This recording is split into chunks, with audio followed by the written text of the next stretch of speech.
Ladies and gentlemen, welcome to It's Rainmaking Time. This is Kim Greenhouse. It gives me great pleasure to invite Lyn Buchanan, the author of The Seventh Sense, The Secrets of Remote Viewing as Told by a Psychic Spy for the U.S. Military. He entered U.S. Army Intelligence in 1984 and for 8.5 years was trained to be a psychic spy. In the 1960s, the U.S. government became aware that Russia had a psychic spy unit that was very developed. And out of this came a tool and a training called controlled remote viewing, which allows a person to be able to, in a disciplined way, access any person, thing, event, information in time and space, to be able to smell, taste, touch, and sense them, even to read their minds if necessary. But it's way more complex than that. We have invited today practically one of the ninjas of the controlled remote viewing industry. Ladies and gentlemen, welcome Lyn Buchanan to It's Rainmaking Time. Good morning. Good morning. Thank you very much for inviting me. I really appreciate you being here. This is such an exciting field, Lyn. There's a lot more excitement now than there ever was about controlled remote viewing and remote viewing in general. I'd like you to first establish a frame of reference for us about what it is and what it isn't from your perspective and experience. Okay, the book, The Seventh Sense, says the, psychic spy. That's in order to Hollywood it and sell it a little bit.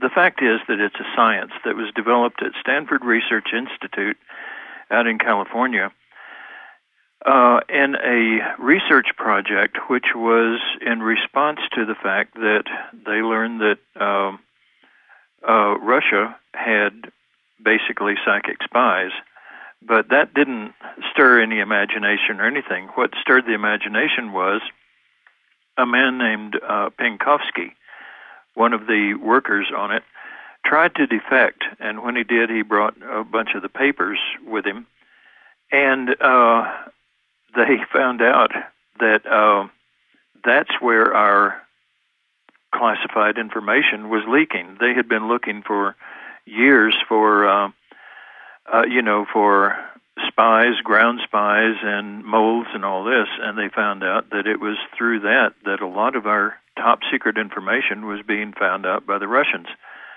So all of a sudden they got pretty serious about it. As they got serious about it, of course, the Russians weren't going to tell us how to do things, and so they set up this research project at Stanford Research, and they started trying to find out what goes on in the mind of a psychic when they're actually doing real psychic work and doing it effectively. And the hope was that then they could train those brainwave patterns into other people. Well, they found out that it's actually even much easier than that.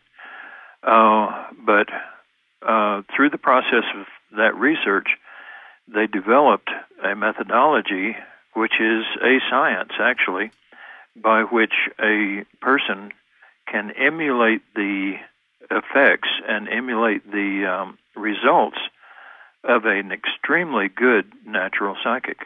Bring the public into the distinction between being psychic and this controlled remote viewing protocol or series of protocols that allows a person to transcend time and space and to access information directly. Well, that's an easy question with a very hard answer because I know. There are hundreds of differences. I think one of the main differences would be that as a controlled remote viewer, you don't go into any kind of a trance state. You sit there and you work through a set of procedures and protocols, much as though you were doing a chemistry experiment or something. And it doesn't take natural psychic talent. You don't have to be some kind of a swami or something. If you sit down and you go through these protocols and these steps are designed Along the line of, let's say, when you smile, you feel better? Yes. Okay. This is a physical discipline which is developed along the lines of a martial art, but also a martial art in which you physically talk to your subconscious mind, and your subconscious mind gives you physical cues in return. And those physical cues, through training, take on meaning, and that meaning can be given then to a customer who needs the information. A little example here. You know how a lie detector will tell if you're lying or telling the truth? That's what I'm told. Yeah. Well, yeah. But it can also tell if you're guessing. I didn't know that.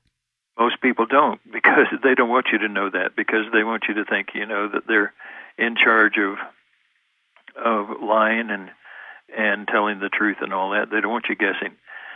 But a tremendously good and well-trained polygrapher can look at those little squiggles, and he can tell whether you're guessing correctly or not, even though you don't know the answer. So somewhere in your subconscious mind is that knowledge, that I guess you would say psychic knowledge.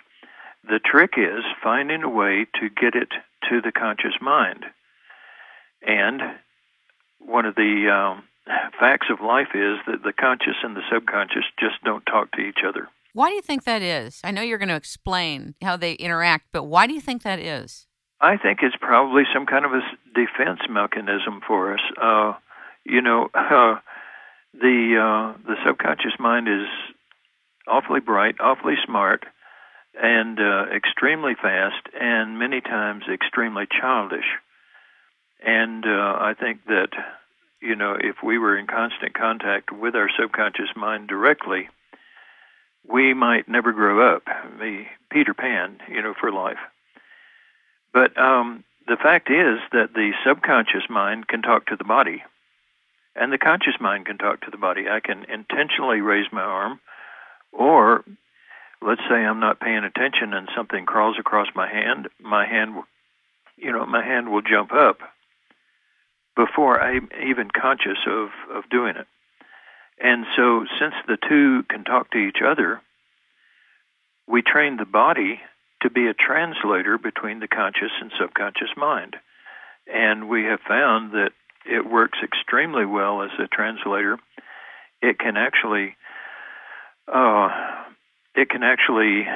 provide very highly detailed information. And when it does, you can ask a question to the conscious mind, pass that physically to the subconscious. The subconscious will come back with a physical reaction. And if you're trained enough, you look at the physical reaction and you know the answer. Does this translate to us as the subconscious is connected in with everything that ever was in time-space and everything that will be in time-space, almost? Well, somehow, yes.